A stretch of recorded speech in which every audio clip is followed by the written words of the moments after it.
Muchas gracias, Belmer.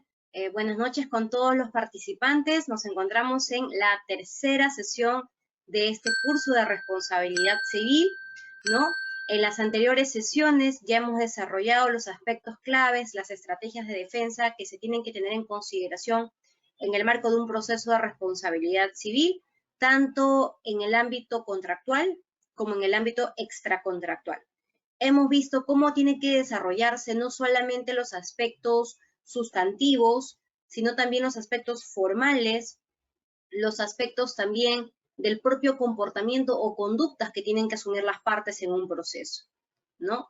Entonces, para esta tercera sesión vamos a continuar con estos pasos que hemos desarrollado en las anteriores sesiones y vamos a culminar con la parte probatoria respecto de una demanda de responsabilidad civil, ¿no? Para finalmente, el curso está culminando en la sesión del día lunes, ¿no?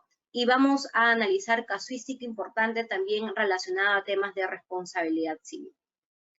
Entonces, al igual que en las sesiones anteriores, les pido que continuemos con esta interacción que es sumamente relevante para poder intercambiar información de los casos.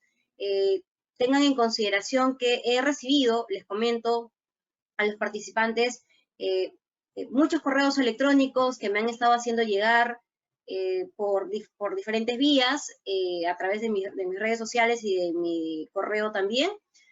Estoy leyendo uno a uno los correos que me han remitido para comentarles que algunas respuestas les voy a brindar el día de hoy con ocasión de esta tercera sesión, ¿no? Así que estén sumamente atentos con la información que les pueda brindar el día de hoy, ¿de acuerdo?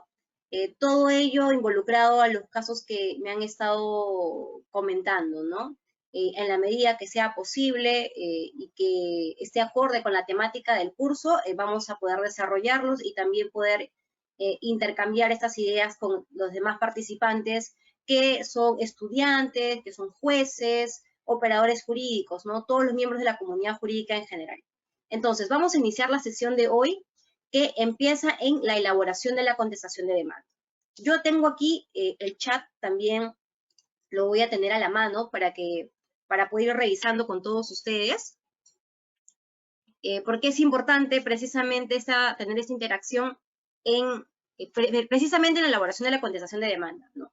Si nosotros partimos de la premisa que ya conocemos cómo se debe instaurar una demanda, qué aspectos claves se tienen que tener en consideración, la pregunta es, de acuerdo, esos aspectos son si nosotros somos parte demandante. Si somos parte demandante, conocemos los hechos del caso. El que te plantea el escenario, el que te plantea la cancha, es la parte demandante. La parte demandante va a buscar toda la información que hubiese recopilado, claro está, si ha seguido, digamos, mínimamente las recomendaciones que les he podido trasladar en estas anteriores sesiones, y tiene una demanda sólida, son ellos los que nos van a plantear inicialmente esta cancha.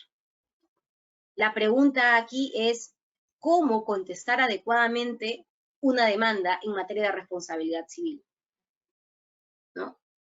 Y esa es la primera pregunta que les voy trasladando a ustedes, ¿no?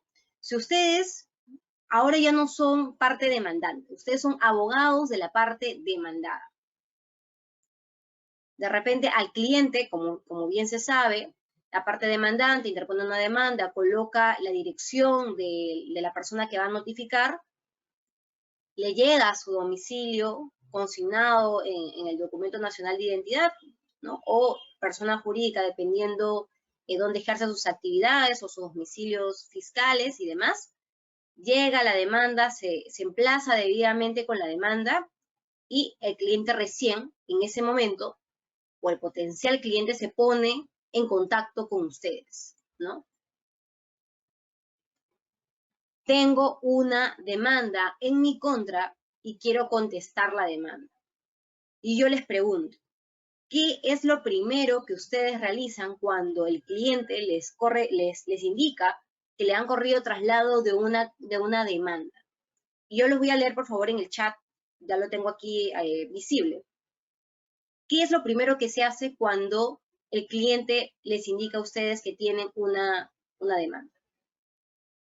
Primero revisan el caso, primero se ponen en contacto, se ponen de acuerdo primero por los honorarios. ¿Qué es lo primero que ustedes realizan? Claro está, mucho va a depender de cómo uno se organice, ¿no? A nivel de abogado independiente, de despachos, estudios jurídicos, boutiques, empresas también, las áreas legales, si tercerizan, ¿no? Va a depender mucho de la organización, pero ¿qué es lo primero que hacen ustedes al contestar la demanda? Es lo que vamos a estudiar el día de hoy. Como sabemos, tenemos que partir de una estructura de la contestación de demanda, que este análisis no se efectúa al momento que nos hace notar nuestro cliente que les ha llegado una demanda. Estos son saberes previos de la parte del Código Procesal Civil que nosotros tenemos que tener de manera interna. Nosotros tenemos que partir de estos conocimientos, porque si nosotros conocemos cómo debe estar estructurada una contestación de demanda, vamos a estar preparados para las respuestas ante las eventuales preguntas que nos pueda formular nuestro cliente, ¿no? Una de estas preguntas puede ser que de repente el cliente les dice, me han notificado a un domicilio donde, o sea, no es mi dirección, han notificado a un domicilio donde yo trabajaba antes. O de repente, yo vivo en la ciudad de Lima y me han notificado en la ciudad de Huancayo, ¿no? Preguntas de aspectos procesales que pueden formular en la parte demandada, que les puede hacer llegar a ustedes. Por eso es que, como saberes previos, ustedes tienen que tener claro cómo debe estar estructurada una contestación de demanda, ¿no? Designación del juez, las generales de ley, el petitorio, el pronunciamiento de los fundamentos de hecho, el procedimiento de los fundamentos de derecho y el ofrecimiento de pruebas. Ojo, que cuando hago referencia aquí al petitorio propiamente como estructura, no estoy refiriéndome a una sección como tal, sino que tenemos que enfocarnos en este aspecto para poder desvirtuarlo en la contestación de demanda. Sucede, y esto es muy reiterativo, que en las demandas cuando se formulan, la demanda tiene, si bien es cierto, una pretensión principal, segunda pretensión principal o una pretensión principal subordinada o accesorias, se enfoca en determinado monto. Y puede que la demanda propiamente acumule mucha información que no está involucrada o no está relacionada con los hechos. Entonces, tenemos que enfocarnos en que dentro de nuestra estructura de la contestación de demanda siempre esté enfocada en los términos de la pretensión. ¿De acuerdo? Siempre enfocada a los términos de la pretensión. No podemos perder de vista este aspecto fundamental, ¿no? Porque esto les va a ayudar a ustedes a centrarse en cuál es el problema. Probablemente también, basándose en esto, el juez de la causa va a tener en consideración cuáles son también los puntos controvertidos. Pero estos son unos saberes previos que se tienen que tener en consideración. Entonces, al momento de contestar la demanda y teniendo en consideración que ustedes ya conocen cómo se debe estructurar una contestación de demanda, lo primero que ustedes van a hacer es lo siguiente, ¿no? Como les digo, estoy omitiendo una parte de la organización interna de cómo ustedes se efectúan su análisis, si se revisan primero los hechos o primero revisan los plazos, o primero realizan un informe de propuesta o una propuesta de honorarios y demás. Voy a correr esa parte que es meramente de organización interna para pasar al hecho mismo. El cliente ya les asignó el caso, ¿correcto? Ustedes ya revisaron también los plazos, esa parte ya quedó zanjada. Pasemos a la misma contestación de demanda como tal. ¿Qué es lo primero que se debe realizar? Lo primero y fundamental, doctores, es el análisis de los hechos, ¿no?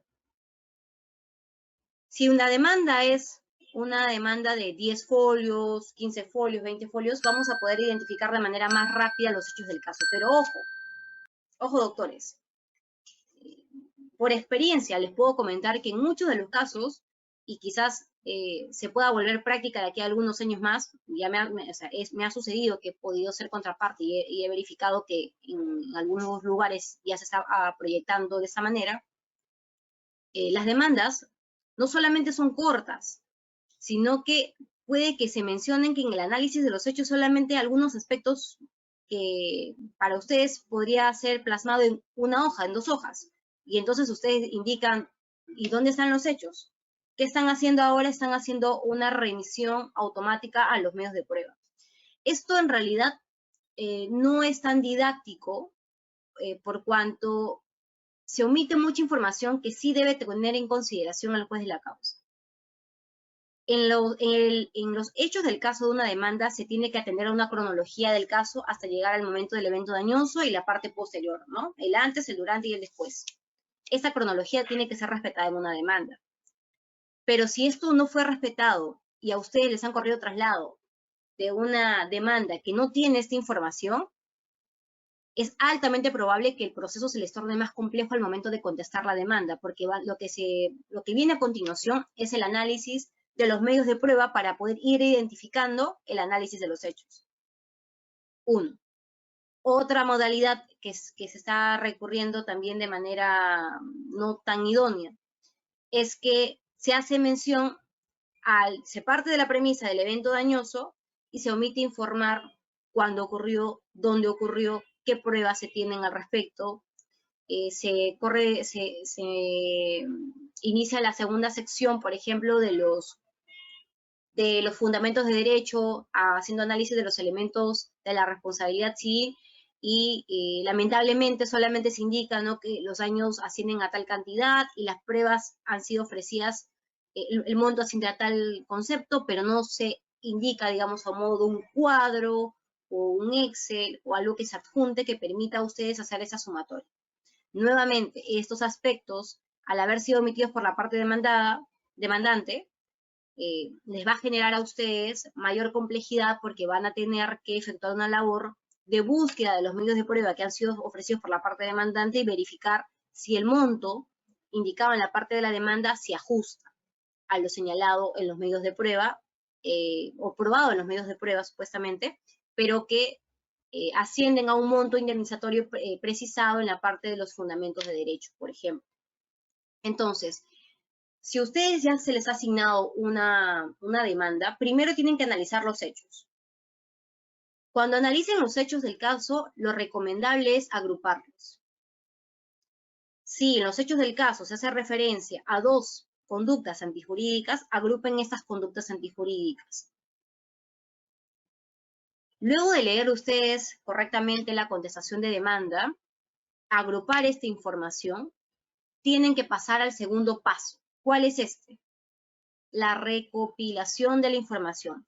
Esto ya lo hemos estudiado de cara a la demanda en sí mismo e incluso de manera preliminar cuando se estudia el caso previo a plasmarlo en una demanda que finalmente es el acto procesal que se interpone ante el Poder Judicial para solicitar tutela, ¿no?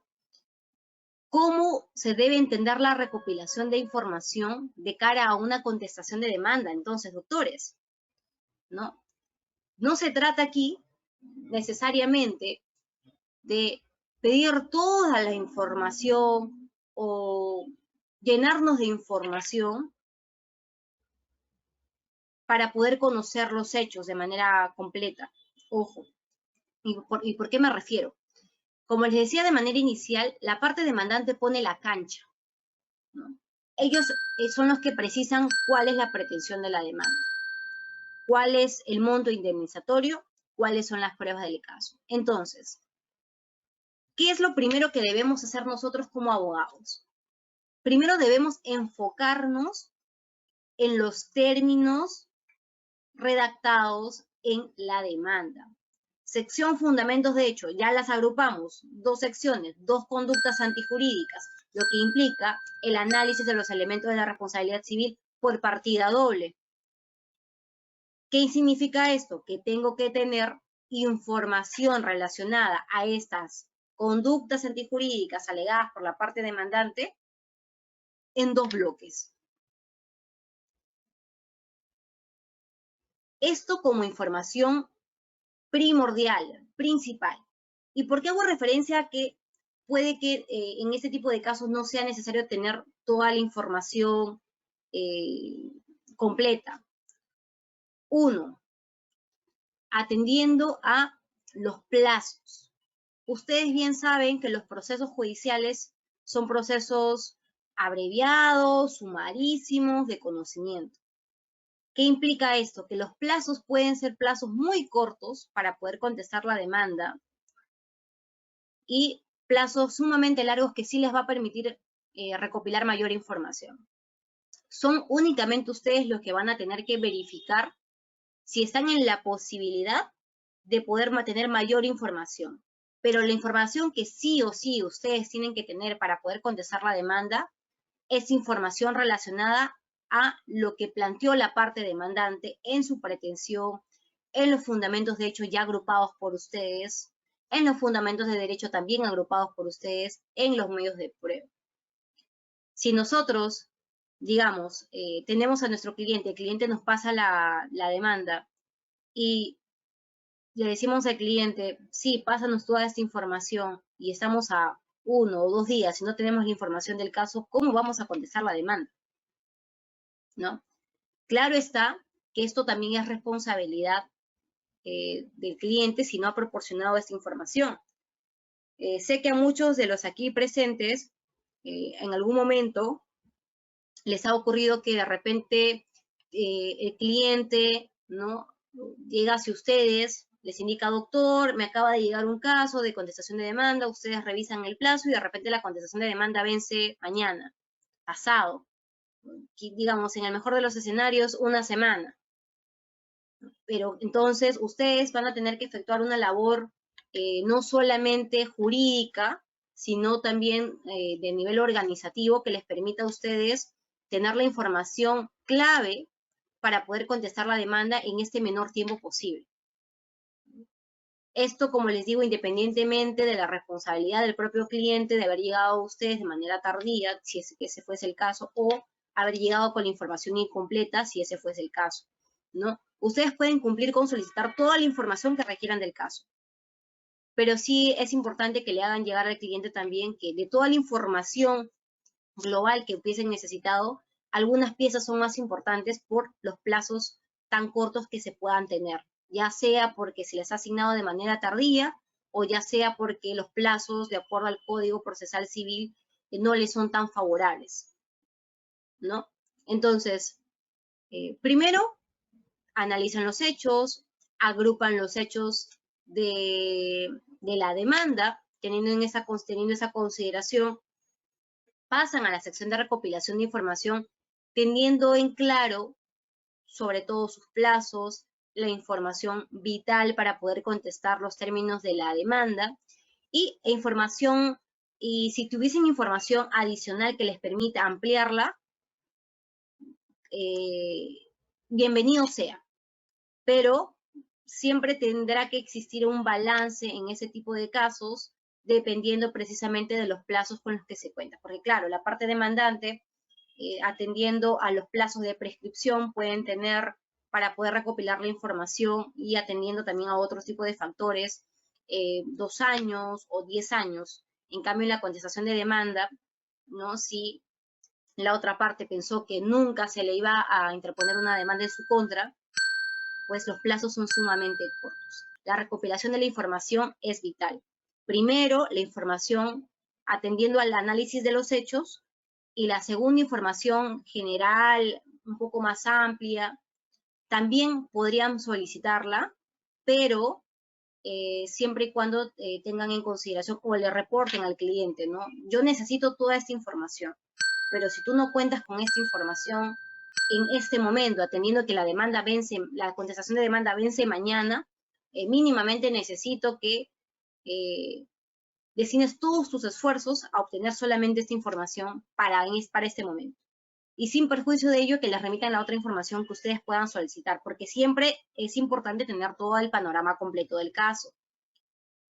Esto, sin soslayar, claro está, que existen plazos que les van a impedir a ustedes presentar medios de prueba de manera posterior a la contestación de demanda, si no se trata de medios probatorios extemporáneos y que cumplan los requisitos establecidos en el código, ¿no? Independientemente de eso, tener la información les va a permitir a ustedes estar preparados de cara a lo que más adelante también vamos a revisar, que es referente a los medios de prueba que pueda tener la parte demandante, y que si estamos, por ejemplo, en una audiencia de pruebas, puede ser gravísimo si nos topamos con información que nunca nos fue reportada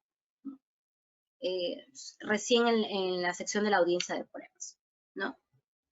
Análisis de los hechos, recopilación de información. Teniendo ya claros estos aspectos, doctores, y esto aquí también hago una exhortación importante. Allí ustedes me pueden preguntar, Lucero, ¿cuál es la exhortación? Normas aplicables vigentes. Parece mentira, doctores, pero esto sucede de manera muy recurrente.